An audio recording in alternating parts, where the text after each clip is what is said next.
Die gesin van die Here is so bevoorreg en word so bevoordeel deur wyse mense. Wyse mense wat reg praat. 1 Korintiërs 1 vers 22 tot 25 sê, die Jode vra wondertekens en die Grieke soek wysheid. Maar ons verkondig Christus wat gekruisig is.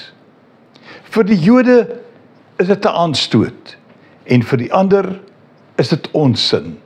Maar vir die wat deur die Here geroep is, Jode sowel as Grieke, is Christus die krag van God en die wysheid van God.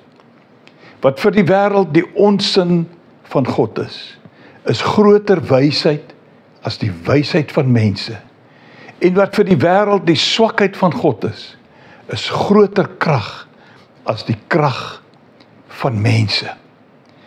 Die wysheid, Christus, die wysheid wat verkondig word, die wysheid wat bekend gemaak word, die wysheid waaroor ons moet praat. 1 Korintiërs 12 vers 8 sê, aan die een word deur die Gees die gawe gegee om 'n woord van wysheid te praat. Die Heilige Gees gee mense die vermoë om wyse woorde te praat. Jakobus 1 vers 5 bemoedig elkeen van ons. As een van julle wysheid kort kom, moet hy dit van God bid. En hy sal dit aan hom gee, want God gee aan almal sonder voorbehoud en sonder verwyte.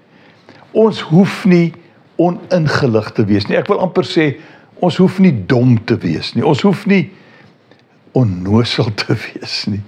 Ons kan wys wees deur die Heilige Gees geïnspireer en die vermoë verkry.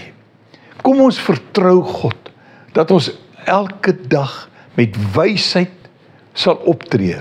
Wyse woorde sal kwytraak en ander daarmee sal bemoedig. Kom ons doen dit en loop mooi.